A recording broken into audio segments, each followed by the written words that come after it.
Hey, folks. Hope you all had a good summer and you're enjoying this time of transition as we approach the autumn equinox coming up on September 22nd.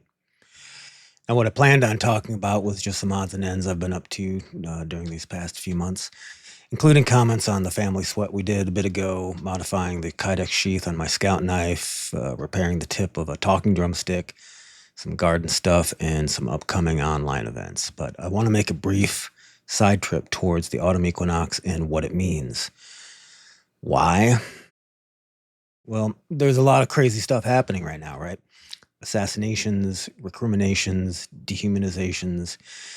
I think of the way of the scout and what it is to be honorable and the consequences of picking up the lance.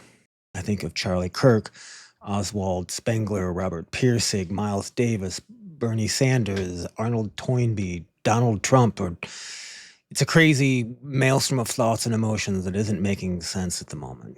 It's times like these, some grounding seems useful, tell it to the trees. Remember, feel what it is to be part of this web of life like the ancient scouts were. And, keep those wild emotions in the passenger seat where they can't grab the steering wheel, but they can certainly help you navigate towards where you want to get to, right? So, anyway, grounding in this time and place, feeling the flow of energy towards the full harvest moon. Tom grandfather and the lineage thought it important enough to give gratitude to each season that they passed down in honoring the seasons ceremony. And of course, this wasn't singular to just the Lipan Apache. Many, many other cultures around the world also had some sort of ceremony or festival to mark this time. You get enough quiet in you, and you'll probably feel the same draw towards honoring the harvest and marking the equinox that our ancestors did.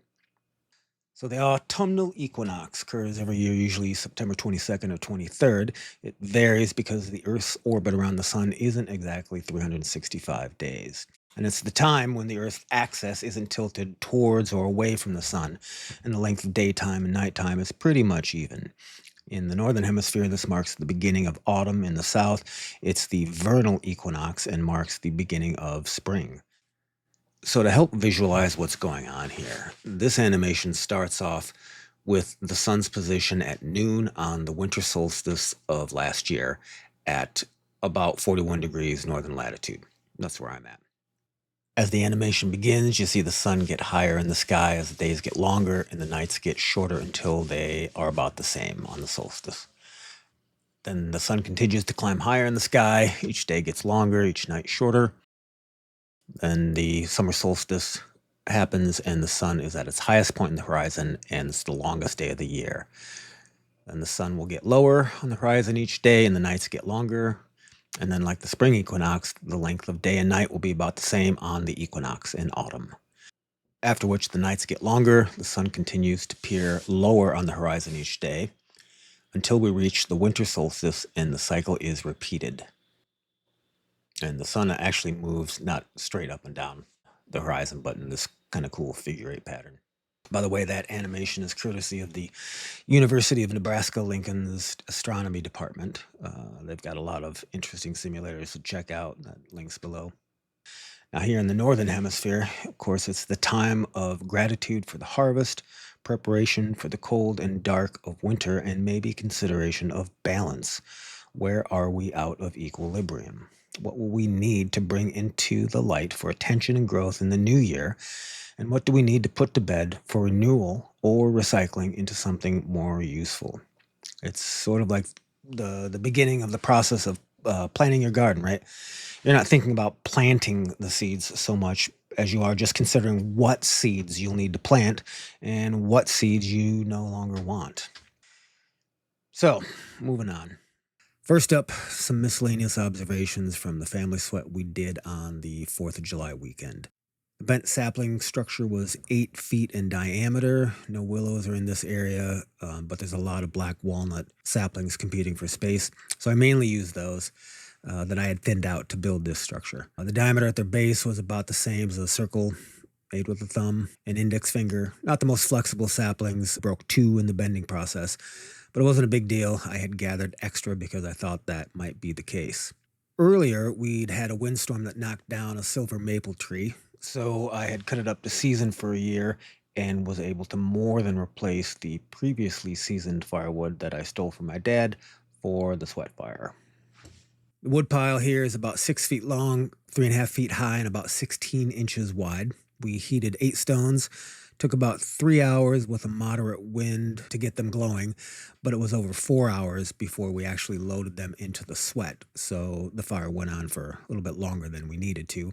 Ended up using a bit under half of a face cord of wood, 18 cubic feet more or less, or a stack 16 inches deep, 4 feet high, and 3.5 feet long.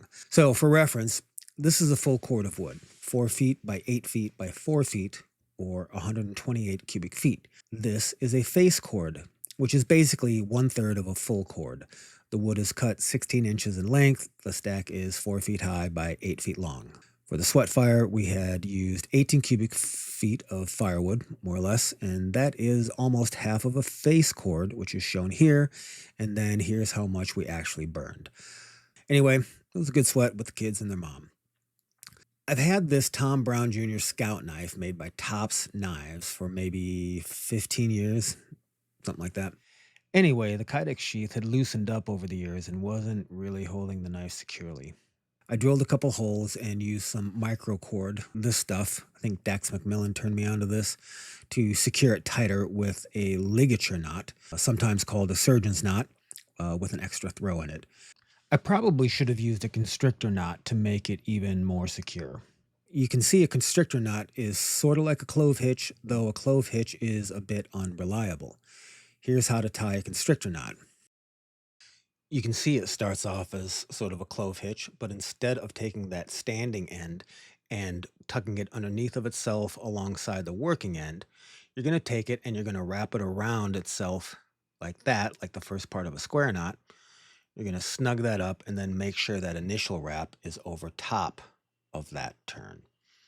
And then take the whole thing, snug it up a little bit, and it makes a very secure knot. As you can see here, pretty stable and hard to untie.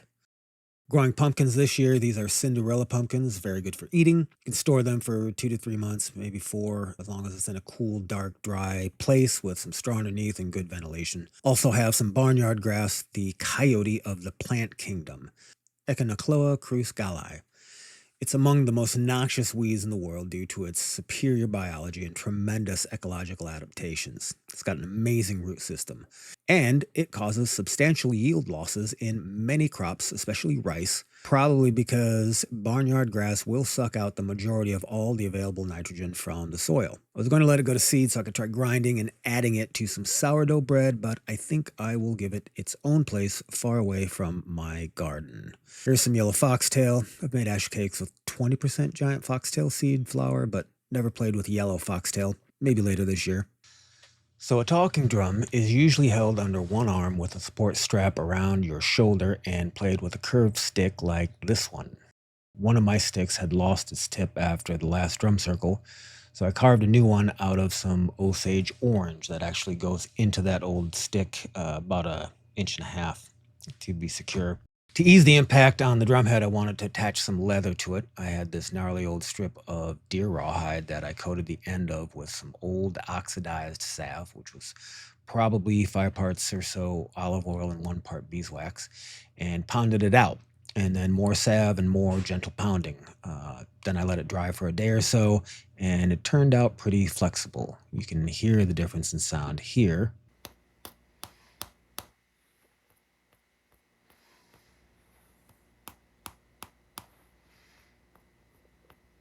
And see the difference in flexibility between the original rawhide and the section I worked over. There's way easier ways to turn a big hide into leather, but this was a pretty neat experiment in just working a small piece quickly with stuff that I had laying around. So I cut out a circle, wiped one side off with some alcohol, let it dry, spread some adhesive on it, and attached it to the Osage tip. I initially used some tape for positioning it and let it get tacky, and then took the tape off and used some thin hemp cordage to really tighten it down, especially the edges, all around the tip. The next day, I removed all the cordage, trimmed up the edges, and it was pretty much done. Another item kept out of the garbage and useful for years to come. Upcoming online events.